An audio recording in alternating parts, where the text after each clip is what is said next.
Hey guys, welcome to an interesting video in Wild Rift. So today we're back with a Kai'Sa updated complete guide for our latest patch. Before we get into any of the details though, don't forget to check out Kai'Sa's basic guide for our skills, leveling, auto tips and tricks, as well as some combos. I'll leave the link for that up in the cards above right now for your easy reference. But without further ado, let's jump straight into talking about the items, the runes, and the spells. So firstly, this hasn't really changed very much from the previous iteration of this build. And I think the one thing that has changed is Navori Quickbaits now being a lot better of an on-hit item than an actual crit item. So you can actually incorporate it into your build. And I would say the best time to incorporate it is replacing Bork when the enemy team is not very tanky, in the same spot that Bork is. And I'm probably going to do a video on that one eventually. But for today, this is what I think is the default best Kai'Sa build, right? Now, actually, if you take a look at the top builds, I believe this is the top builds, yeah. So the top builds, actually no one is really going for that build. They're actually starting off with Guinsoo's or Terminus, and it's kind of a strange-ish build, but I feel that Kraken is just great on Kai'Sa, so I still think this is the best build, although I don't know if it really is. But anyways, we're gonna start with Kraken for 40 AD and 30% attack speed at the very beginning. I think that's an amazing stat line, and every third auto, of course, is gonna deal bonus true damage and also scaling off of the missing health. Then we're going to Boots. Now, Boots, most of the time, I would go for Gluttonous Greaves because we already have a lot of attack speed from our build, so I don't think we really need more attack speed. And furthermore, you can also go for defensive Boots if the situation calls for it. Now, next up, we go for Guinsoo's. Now, Guinsoo's, of course, gives you a ton of attack speed, a little bit of AD, as well as, of course, the passive to give you the double hit of auto every third attack when you have it fully stacked, which is going to help you stack your passive faster as well. And then you have your Bork. Now, Bork is here because it's just a really good on-hit item in general. Now, even though Bork and Kraken are normally not built together, but in Wild Rift you can, so why not? So Bork, of course, gives you Omnivamp, of course, gives you the current health, on-hit damage to shred tanks, and again, gives you more AD and attack speed, just stats that you want. Now, finally, we have Runans. Now, Runans is always been a great Kai'Sa item, and this item, of course, does allow you to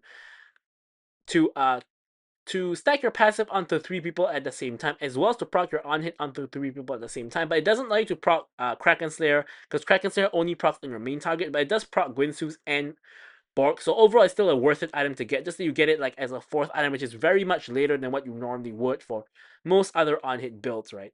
And finally, you want to go for a Twin Guard. Now, the reason why is because Twin Guard gives you the resistances to survive in fights, especially if you're ult into the back line or anything like that, right? So that's why we're going for a Twin Guard. Runes is going to be the standard ADC Loadout, and for the spells, Flash, you get the Barrier as a default, just for that better combat power in lane. But of course, if you need cleanse, you can go for that as well. And with all that said, let's take a look at the pretty lengthy gameplay.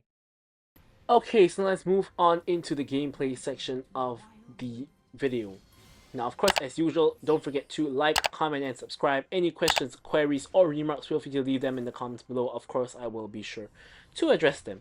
So, Kai'Sa, I personally advise to always play with an engaged support. I think engaged support is just better because it allows you to be able to follow up with your ultimate to dive in. They also help you stack your passive as we get into intense fight in level 1, right? So here, we're blasting the Braum as the Braum is blasting the Leona, and MF also blasting Leona. MF has Conqueror though, so she does a bunch of damage there. And here, I'm trying to trade onto the MF. We're getting pretty low. We pop the barrier, and unfortunately, we do die, but it basically ends up becoming a 2-for-2 trade, right? Everybody in the bot lane dies. I get the same amount of gold as the MF. For the most part, actually, MF should have 1 extra kills worth of gold compared to me, but we all pretty much die. Of course, the main difference is the fact that for my team, the kills are split between myself and Leona, whereas on the enemy team, MF has both of the kills. But again, somehow I do still have the same amount of gold as MF, so that's a little bit strange. But yeah. So anyways, regardless, we're gonna go back to the lane, go back to farming. MF, of course, still needs some time to appear because she, of course, died a little bit later than myself. And yeah, we're just gonna go back to farming. So you could, of course, still play Kai'Sa with with an enchanter like Lulu, Janna, or Nami, whoever. It still would work, but I just think she's better played with an engager. So I think Kai'Sa currently, in terms of power level, I think she's a bit middle of the pack. Like, she's definitely not top tier. She's not trash either. So she's just a good middle of the pack champion as Engage comes in onto MF. However, we can only focus Braum because of the shield. Braum though is getting really low. Now I'm thinking we can definitely kill Braum. So here I pop all my spells, one auto away from dying. I get the flash auto to kill the Braum as we accidentally activate the Siri there. And here Leona gets run down by the MF, and MF ends up picking up a double. So not a really a positive trade there for me. So maybe that was a little bit too aggressive. We probably shouldn't be flashing forward to kill Braum there. But honestly, the fact that we're even killing a MF Braum lane is pretty insane, because Braum and MF are both pretty strong in lane. Braum strong in lane depending on circumstances, but MF is really strong in lane. Braum is pretty strong in lane as well most of the time, and Kai'Sa isn't, right? The only reason why we're doing well is because we have Leona, of course, to kind of, who is a pretty good and strong laner, of course, most engaged supports are, and she can kind of make a difference in terms of the lane with her engages and such. So here, our Ambessa was trying to back, but instead gets caught off by Mundo and Braum. So now here, me and Leona were on different pages. So I was thinking, let's go help the Ambassador. But Leona was thinking that, the two tanks have just ditched their ADC. Let's go in on their ADC. And honestly, in hindsight, I think that Leona probably made the right call, just jumping onto MF. But MF does have Flash and Barrier, though, so I think it's unlikely we kill her. But we probably force some Summoner spells. Might have gotten caught up from the rotation from the tank. So who really knows what would have happened if I followed up on her engage. Right, but here, once again, stun goes in on Braum. I'm focusing the Braum, stacking up lethal tempo at the same time. And yeah, it's going to be hard to focus MF until Leona gets an ult like that onto the MF. I ult behind the MF, and then we're going to be able to focus the MF down. And of course, Braum's shield left useless, and now Braum himself has to flash out because he can't really do anything to kill us. And obviously, if he just stands over and tanks damage, he's just going to die. So we end up getting the kill onto MF, and that's going to be a major swing for multiple reasons. So firstly, we now have a 500 gold lead against the MF. Secondly, this gives us our first Kraken Slayer, also giving us our Q evolution as we pick up the boots. MF has gone for a Mana Immune first item, which is an okay MF item, but it's just not very common, because the main problem with Mana Immune is that even though it's very gold efficient and it's a great item, it doesn't really give you a lot of value until it reaches Mirror Mana, right? And also, it doesn't have lethality. I think going for lethality on MF is just way more logical to go for, because it's just way stronger. So here, we cut off MF from the side. MF is in a spot of bother, is forced to flash. Engage still goes in onto the MF while she's under tower, but very, very risky engage to follow. Braum counter engages. Ult goes in onto the MF to stop the ulti. Here I realize I'm in trouble. Now I could attempt to ult behind the MF and one-shot her, but I probably would die for it, and it's way too risky. So I decided instead to flash back to my tower and just pick up the fruit, try to get back to a healthy-ish kind of state and farm the minions. But Leona did end up getting caught out there eventually. I think that's a really overzealous engage. And here, I'm thinking that I can probably defend this tower. I still have my ult for the shield if I need to use it. And here, Braum, I'm going to have to focus Braum because Braum has his shield up, so I can't focus the minions. So I'm going to have to focus Braum. They do get 2 plates, and I do get my bone plating removed, and I'm also pretty low, so I do want to base, but they also do want to base. So we're both going to just reset together. And here I actually pick up armor boots. And the reason why I pick up armor boots is because the enemy team is literally full AD. They don't even have an AP support. They have Braum, MF, they have an AD mid laner, Talon, and they have Mundo jungle, they have Tryndamere top, so literally all AD, right? So no real reason to, alright, so no real reason. You could go for other boots, but the value of armor in this game is just so high that I would think that Ambessa and Garen should be building some armor as well as Leona, right? So it's such a nice game to build armor.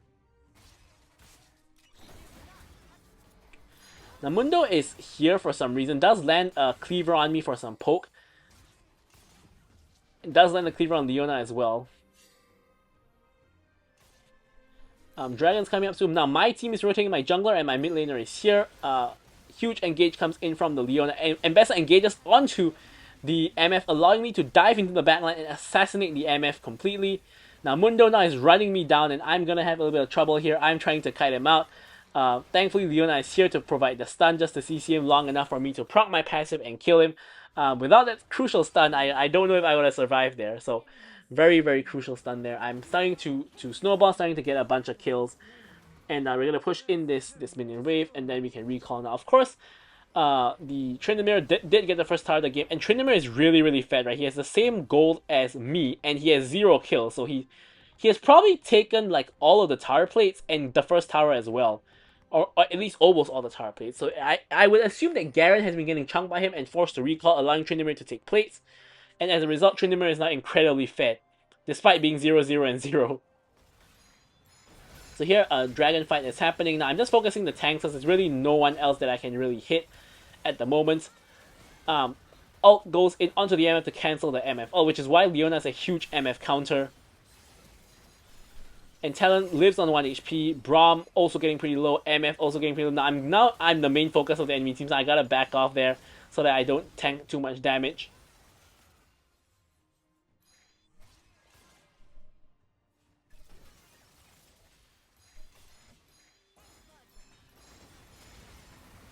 And here we're just going to focus Mundo because, again, he's the nearest target. Now, I tried to do the same trick of ulting behind to assassinate MF, but firstly, she has barrier this time. And secondly, I actually don't have my burst combo ready, so I don't actually have my Q and my W. So I completely misplayed the situation there by ulting behind to try to kill MF, but that was not the play. Right? I should have just played front to back. So it's a common Kai'Sa mistake, even though I have so many games on Kai'Sa. But your ult is your hardest ability to use, because you won't need to know when to use it for the shield, when not to use it, and when to use it to dive the backline. Now that, you saw a great example of me diving the backline in the previous fight against the MF, but this is an example of when it's a negative to actually dive the backline, right? That's not when you want to dive the backline, when you don't have spells and you can't one-shot the enemy carry. You don't want to be diving into the backline. So that was a little bit of a oopsie, a little bit of a mistake there. Here, we're just going to push in the mid wave. Ambassador did get the steal onto the dragon. And now we're rotating over to the Herald, where Mundo is attempting to solo the Herald. Or was attempting to solo the Herald, but we're not going to allow him to do so. Tryndamere hops over the wall. That's still the scary, fat Tryndamere, who's still 0-0 and 0. Now he goes to 1 HP. I pop the barrier to tank the Mundo damage. Now Tryndamere is able to escape with his 1 HP. And now I'm getting pretty low as well, but no one is really focusing me. I'm just blasting them from the backline, as is Mel. Right, so we're playing a really good front to back at this point. Now Mundo is getting pretty low, but I don't want to ult the Mundo, right? So instead I want to ult the Tryndamere because I want that kill on the Tryndamere, but the Braum shield saves Tryndamere's life, which is really unlucky, really unfortunate. In the meantime, while this entire Herald fight is going on, MF has taken not 1, but 2 towers and is on the inhibitor at this point. And the fight still is going on, right? So I can't really back to stop the MF. MF realizes that no one is stopping her, so she's just pushing. And we do kill the Mundo, but at the cost of, like, possibly an inhibitor. So we're now backing to stop the MF, which is, I think at this point, I don't think we can stop her anymore. So she actually gets the inhibitor, which is just an insane, like, gold injection for her. Look at her gold. She now has 9k gold, like, from just taking like 3 entire towers, which is logical, right? Because those 3 towers gave her like over 1,000 gold, right? But wow, that was a journey. So for her, right, the insane pushing journey. But anyways, we get our Guinsus, we get our evolution on our E now. And of course, we're slowly scaling up. And in this particular game, I think going for our Bork is actually really, really important, because we do have Mundo who's building health, as well as the Braum, which is why when you go for this kind of build, even if you don't build Bork, even you're against tanks, you're going to have a hard time, right? You're going to have a hard time. This is not one of those instances where you want to go for Navori instead of Bork, because Bork just gives you way too much value at this point. So you're going to position behind our team. Two squishy targets are in the mid lane, so maybe Leona can get an engage, perhaps. But the Mundo is now here, which is not too great. And now Tryndamere is kind of getting caught out in the side lane. Still 0-0 and 0. Talon also a little bit caught out. So here you can see we're trying to focus our burst onto the Talon, but we can only hit the Mundo. So we hit the Mundo, we hit the Talon. And we're going to ult over because we aren't in range to DPS Mundo anymore. We do get the kill onto Mundo. And Tryndamere still has ulti, I believe, because Mbessa has not forced the ult. So here, Tryndamere is going to die. He does force the ulti. He does have to ult. And here, just trying to blast him down. And we do get the kill on him. Now, despite the fact that he's more fed than me, he doesn't actually have a shutdown. And he's only worth 300 gold. Because he didn't actually get any kills. He got gold from tower. So those don't count towards the bounty, which is just unfortunate. So here, once again, we face the Braum. Braum once again pops the shield. So he doesn't have shield anymore. Now they're trying to attack the Garen, but no real avail. And now I'm just looking to reset because nothing more can really be done here. Ping is coming for Baron, but I don't really think now's the best time to do Baron. Braum gets engaged on, but I don't think we can one-shot him. And ulti goes onto Mundo, not really the valuable target we want. So fight's trying to get started, but it's not really getting started. Garen getting completely caught out here. Does have the gargoyles and flashes away. And here I'm just hitting Mundo just to poke him and also just to maintain my lethal tempo. Now here, Tryndamere also taking a bunch of damage. Now I don't want to dive in because that will be diving into an entire enemy team, so we definitely don't want that. But we do want to just continue to poke and continue to damage. Now you can see because we lost an inhibitor opposite of Baron, the enemy team has so much pressure because Mel has to go clear that wave, right? And the enemy team is now trying to do the Baron, which is not great. Braum with a very, very weird flank here, right? He's just getting whacked by us. He's not really the valuable target, but we still are whacking him anyway. Now, we walk into the MF ult, not really our brightest moment, and we're 1 HP. We have to pop the barrier, we have to pop the ult, we have to try to survive, and Talon eventually comes over, kills us, and gets the shutdown, which is not great. Leona's gonna go down as well, and the last two people, Mbessa and Garen, are running for the hills. Now, Mel, during this time, has been defending the bot lane, which is what she has to do, because otherwise we're just gonna lose the game to minions. She, however, still has everything up. Flash, exhaust, ult, everything. Misses both of her spells. Still has her reflect. Misses her Q again. Misses her E. Mbessa finally hits. And Talon looks like he's going to get executed, which he does. However, Baron is going over to the enemy team. And we'll see if we can get a nice fight after the fact. Now, if you look at the minimap, I'm now going to defend the bot wave because if not, the bot lane minions are going to end the game. In the meantime, the skirmish is still happening with Mel finally landing a nice Q onto the Mundo. Flashing forward onto the Mundo, I don't think that's the play. Mel is getting murdered by the Mundo. Thankfully though, Mundo has no range, no spells that can hit Mel. He does have a cleaver, but the cleaver can't hit Mel if the teammate's blocking. So thankfully the team bails out the Mel, who aggressively flash forward rather foolishly.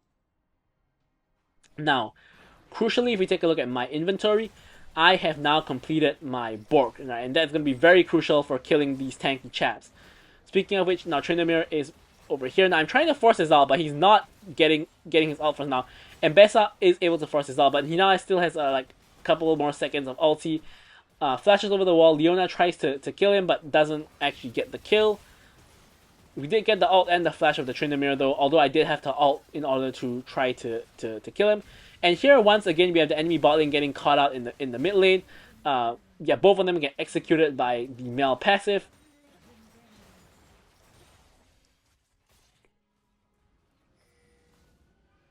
And we're once again going to have to rotate over to bot to clear the bot wave. Hopefully we can save our inhibitor that just respawned. We don't want the minions to grab that. Minions are starting to work on the inhibitor. I believe we should be able to save it. Yeah, it's going to be about a third HP. But we can save it and we can grab the next wave as well. Ensure that that doesn't, kill our inhibitor. Tryndamere back in the mid lane. His ulti about to come up. We don't really want to chase him. No real point. We do, however, want to take the blue buff. Because if you take a look at our mana situation, we're running on mana real quickly. And, so does our team. So here, Mundo getting a little bit caught out. But Talon now comes in to supposedly help. But in reality, I think he's a really squishy target, so he ends up going in. So I'm just going to focus the Talon, who's really, really squishy. We're just going to murder him. And we have the Bork for these two tanky characters. So if we can just free hit onto them, it's going to be... they're going to get shredded.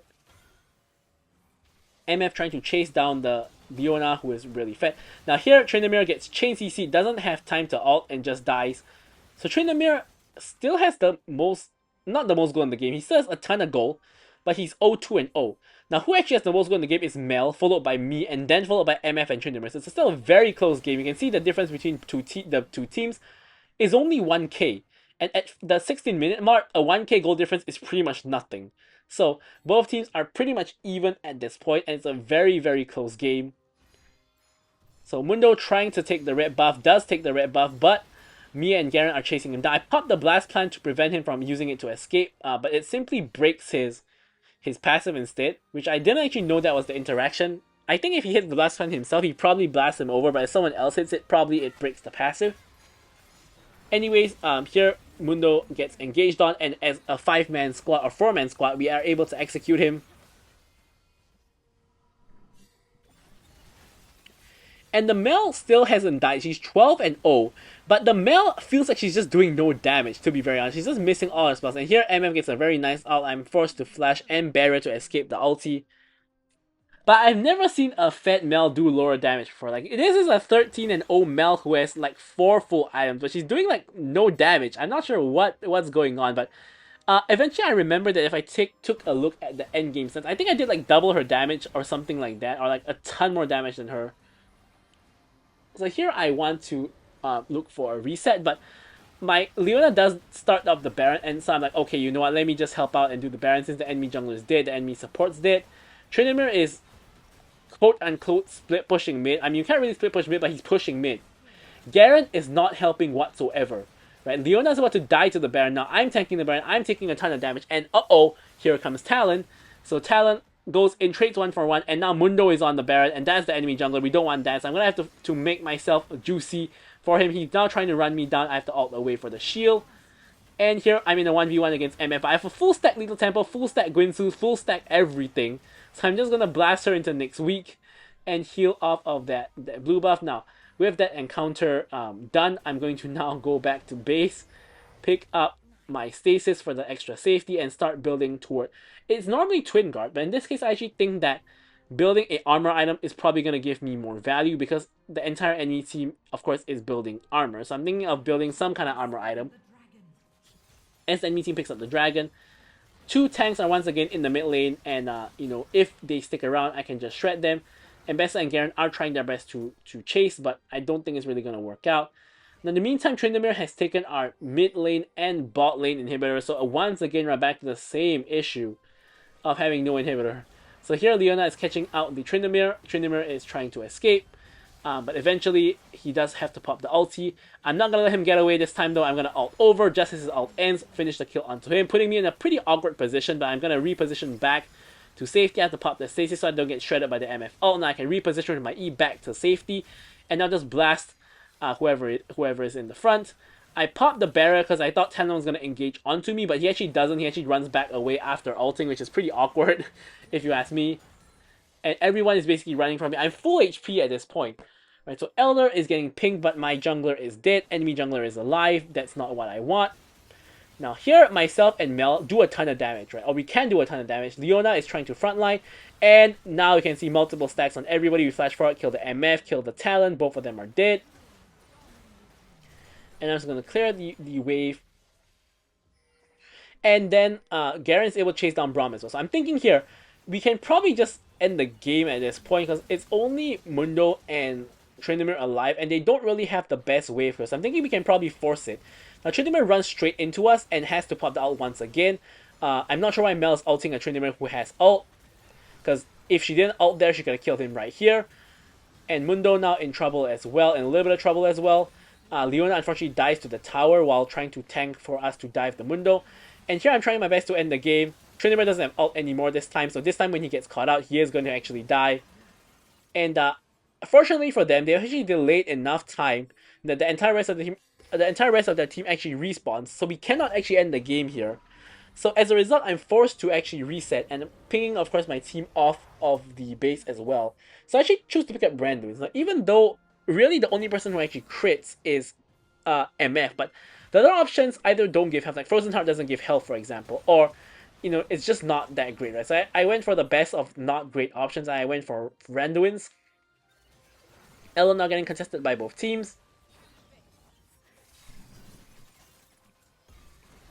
And Mel goes for an ulti, but doesn't actually do very much damage at all.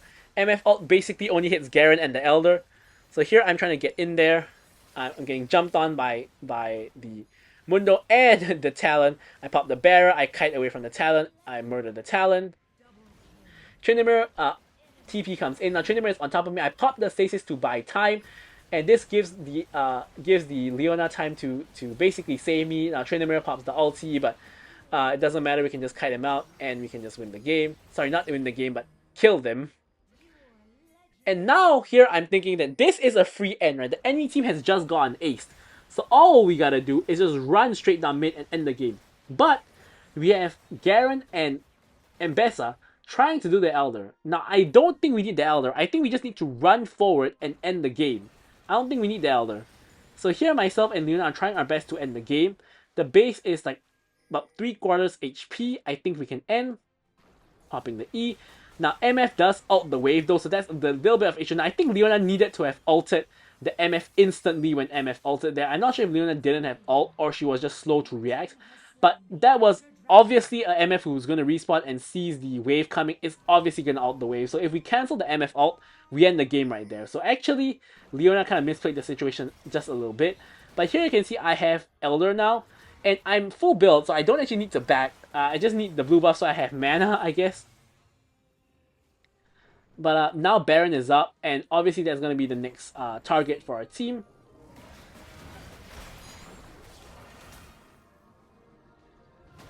Shouldn't be too big of an issue. Now Tryndamere is trying to push the mid lane, but honestly he shouldn't be getting anywhere close to our base. I mean, if somehow Tryndamere manages to threaten the end through mid, I will be surprised. Can see that I'm already pinging that Tryndamere is pushing, so Leona and Garen have both backed, now leaving us in a 3v4, I think. So I'm getting run down by the Mundo, which is not great. I'm trying to reposition to a safer position. I try to flash forward and try to kill the MF, but unfortunately, again, I don't have that amazing damage to kill the MF. So once again, I basically make the same mistake once again, pretty much, and I end up getting executed by the MF. And now everybody is dead except the MF. I'm thinking that, okay, MF, probably has ult, right? So she's just gonna ult the wave again, right? So how are we gonna end the game here? So I'm thinking that now the ideal play is to get the Baron. So I'm really irritated with the Garen and the Ambassador because I feel when they should have come to end the game, they didn't, and when they should not try to end the game, they did. So I'm thinking that Baron is just a better play than trying to end the game. But here, MF ult gets cancelled by Ambessa ult, but Ambessa has to sacrifice a GA for that. MF just oversteps and ends up dying to Garen's spin, and because of MF's blunder, now we actually can end the game, which is pretty ironic. So what should have been a bad decision ends up working out, but hey, I'm not gonna complain. It's a really long game and we finally won. So I'm gonna leave you guys with the stats as usual. Thank you guys so much for watching the video, and goodbye.